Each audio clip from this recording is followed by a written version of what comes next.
एक मान्यता के अनुसार मनुष्य की उत्पत्ति हिमालय पर हुई है। पृथ्वी के जलमग्न होने पर ऊंचा होने के कारण हिमालय ही मनुष्य के बचने व पुनरुत्पन्न होने की संभावना है।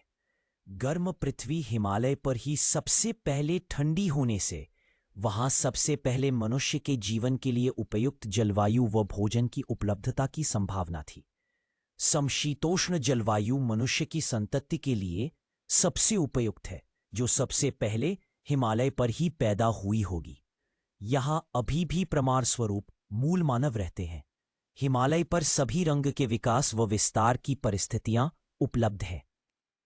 भारतीय आर्यों और ईरानियों के साहित्य से स्पष्ट है कि मनुष्य की उत्पत्ति हिमालय क्षेत्र में ही हुई थी, क्योंकि इस क्षेत्र को विश्व की हर प्रजाति के मनुष्य जानते हैं। हिमालय पर आदि मानव की उत्पत्ति की धारणा से पूरा विश्व सहमत है। डेविड हार्मू दक्षिणी तुर्की मेरुआ मिस्र वाले मेरे और असीरियाई मोरक कहते हैं, मनुष्य के इस विकास क्रम को यह कहकर खारिज किया जाता है कि अगर मनुष्य बंदर से विकसित है तो आज के बंदर मनुष्य होने चाहिए थे, बंदर आज नहीं होने चाहिए थे।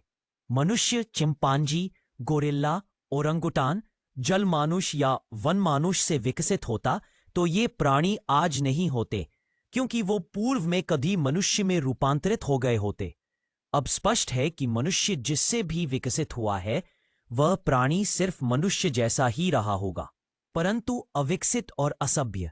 इसके उत्तर में यह भी कहा जा सकता है कि हर प्रजाति में विकास की दर अलग होती है। हो सकता है मानव में यह दर तेज हो और अन्य प्रजातियों में बहुत धीमी। हो सकता है कुछ लाख वर्षों के बाद यह सब भी मनुष्य के रूप में विकसित हो जाए, लेकिन तब तक मनुष्य का भी विकास होता रहेगा और इस विकास का क्या नतीजा सामने आएगा कोई नहीं जानता। जीवन के अंश अंतरिक्ष से आने की संभावना के संबंध में भी वैज्ञानिक पृथ्वी पर गिरी उल्काओं का विश्लेषण कर रहे हैं। कई ऐसे अणु मिले हैं जो पृथ्वी के नहीं हैं।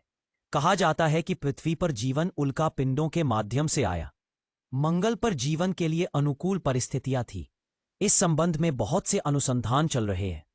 अमेरिका के institute of science and technology के प्रोफेसर बेनर के अनुसार जीवन की शुरुआत पहले मंगल ग्रह से हुई और उल्का पिंडों के माध्यम से जीवन धरती पर आया।